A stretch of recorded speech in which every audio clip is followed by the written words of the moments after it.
Hello, welcome to a video. This is like one of those completely spontaneous videos that I just kind of felt like making, but it came to my attention because I know in school has definitely progressed a little bit over time in terms of what they are teaching us.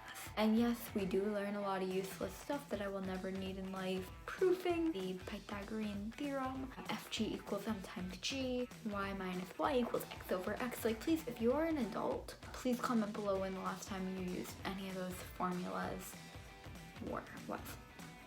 Okay.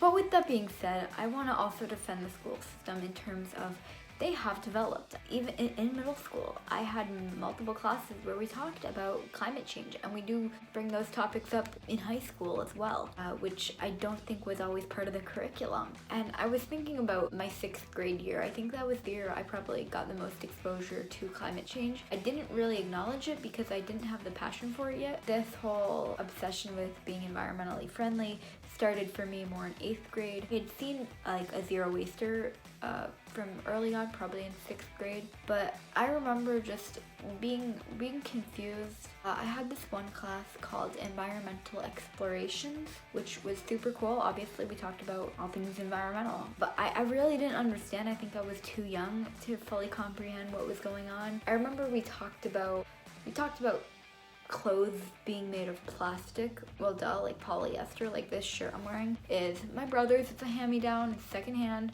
I don't usually wear clothing with words on it, but today I felt like it. I also just woke up and I was sleeping in the shirt.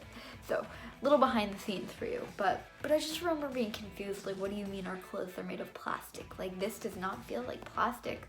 Plastic feels like what's the name?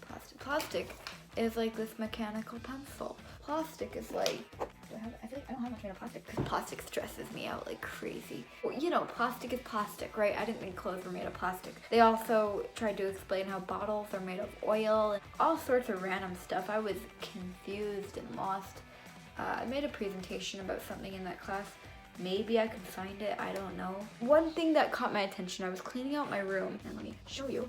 I was going through all of I was like doing a deep clean of my room, and I found this paper about volcanoes and earthquakes. I think I made a video about earthquakes being related to climate change, just talking about where they're located on maps, but how most volcanoes and earthquakes happen on the edges of coasts because of the plate boundary. I talk a little bit about Africa. Nothing about climate change on this piece of paper. I can't believe how much paper we used to use, and I think it's really unfortunate. A lot of my teachers are trying to go back to paper again because everything's been digital this year because of COVID. But my 6th grade science teacher, he was easily one of the best teachers, if not the best teacher I've ever had. And he was trying to explain for an assignment climate change, and his handwriting is nice and messy, but you can see, ready? I can be like one of those fancy people. No, you can see he wrote a sticky note that says humans create FF, which is fossil fuels, which creates global warming, which creates a change in climate. This is like it was so cool to see this. I'm like, I'm keeping this forever.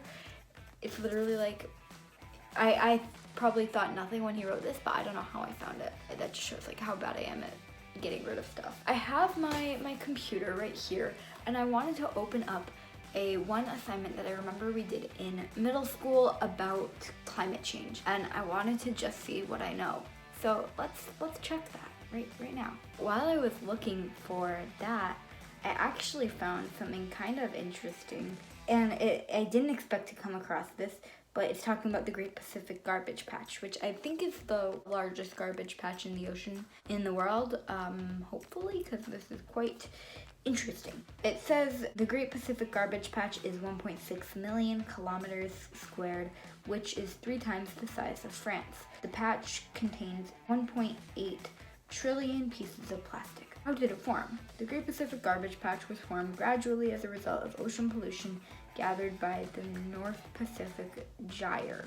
Gyre, G-Y-R-E, is that how you say it? Super interesting to me. Here we go. I found the assignment. Basically, the assignment was to write a letter to your 6th grade teacher talking about climate change. So his name is Mr. I loved him. This is what I had to write. There was obviously a prompt, so it's not real life. Because I started off with going, I recently visited the Great Barrier Reef. Like, no, I didn't, but I had to pretend I did. We'll read this for you. Dear Mr.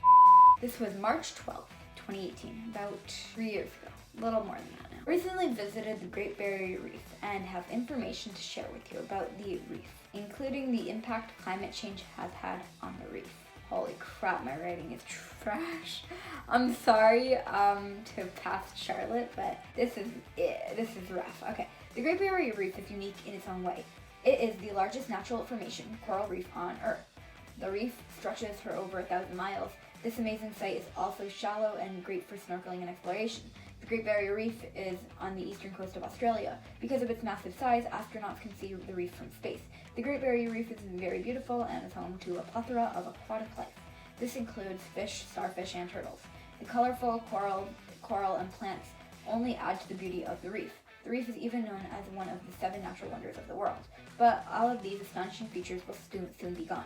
That's right, cancel your plans of going to the Great Barrier Reef because this astonishing, beautiful resource will be gone before you know it. I didn't indent the next paragraph, but that is okay, whatever. Climate change is the issue and we are the problem. Humans are causing climate change because we are putting greenhouse gases into our atmosphere. Here's how. Climate is the average atmospheric condition of an area. One example of climate change is non-typical extreme weather conditions. An example of this is when the amount of precipitation changes. Another factor that is causing this dramatic change is the greenhouse effect. The greenhouse effect occurs when certain greenhouse gases, including carbon dioxide, methane, ozone, and small amounts of water vapor, let the sun's light shine onto the Earth's surface, but doesn't let the trapped heat reflect and escape. Oh my god, this is crazy how different I would rate this. Like, okay, this isn't an English class, but, okay. I guess you guys are learning a lot right now. This phenomenon raises the Earth's average temperature. Humans' reliance on burning fossil fuels releases greenhouse gases. When these greenhouse gases get released, this is horrible writing, the result is global warming. Global warming is an increase in the Earth's average temperature.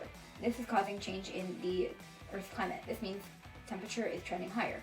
As climate change continues, the Earth gets warmer and warmer. There are many negative effects due to the greenhouse gases. Wow, this is a lot of writing. I think I'll pause here and just say, clearly, like, they tried to teach you this. It did not stick. I don't really, like, this makes sense now, but I wouldn't just know this.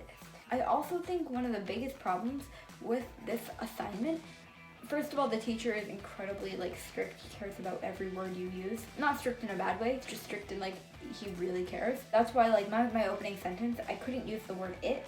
So I recently visited the Great Barrier Reef and have information to share with you about the reef, including the impact climate change has had on the reef. Like, oh my god. I think a part of it is just this awkward kind of writing I had to do. And it probably made it harder for me to really understand what's going on here because I just was so focused on getting the information right. I think that's super interesting. I'm talking about real legit stuff here.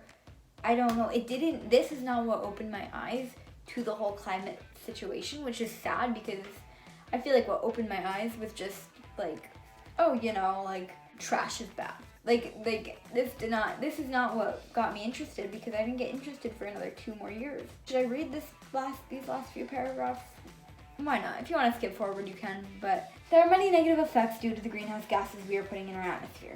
This directly affects climate change near the coral reef. One example is rising water temperatures. Climate change is also affecting the sea creatures living in the reef and the surrounding ocean.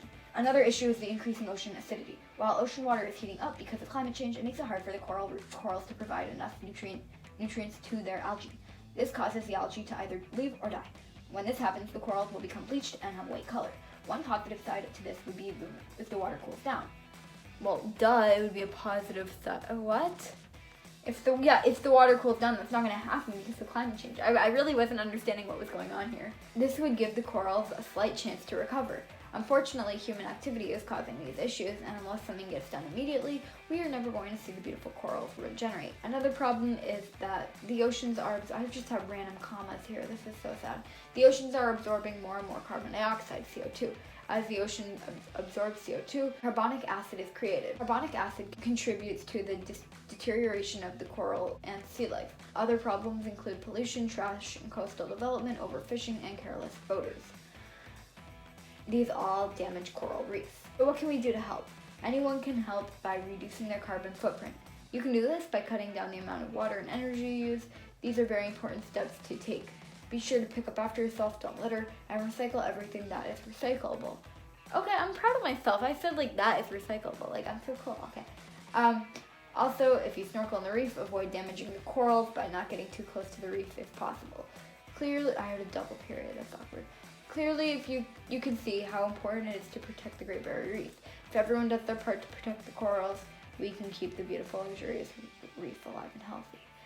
I think I would have included more of how this impacts the whole world. I guess that probably wasn't part of the assignment, but I don't think anyone cares unless you're like in Australia right next to the Great Barrier Reef.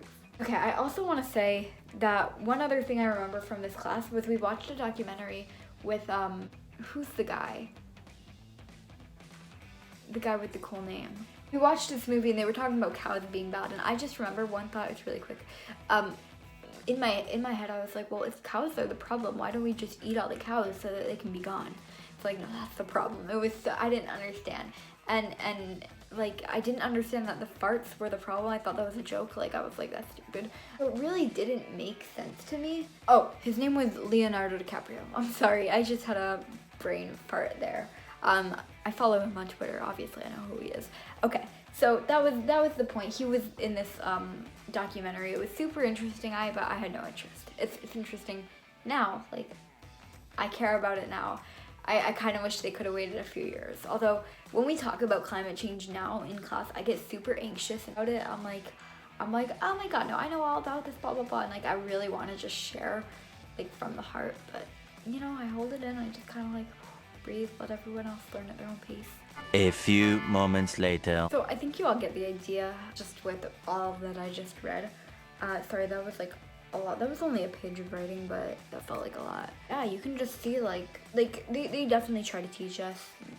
Credit to the school for trying, because I know there are definitely places where they're just like, ignore it, climate change isn't gonna affect you, it's not real, whatever. So it's nice that they tried.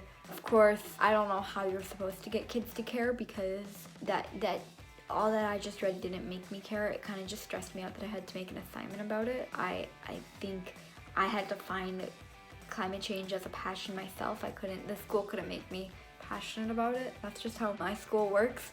That's what school really teaches you. That's what at least middle school really teaches you. If you go to a college and you get your environmental science degree or whatever, your master's in this or that, like, take biology in like high school or college, whatever you do, like, that might teach you some actual stuff. But I don't know, I think it's really hard to engage people with, no matter what the facts are. So in the real world, I've seen that it's really hard for me to get people to want to make a change with me. They know it's necessary, they're just not going to take any action. So I hope you all enjoyed the video. Again, it was super spontaneous, super random. I just kind of felt like making it. If you did like it, be sure to give the video a thumbs up and like and subscribe if you made it this far. I just said, like, why do I always do that? Every week I'm like and subscribe, give the video a thumbs up. It's the same thing. Okay, for now. Peace.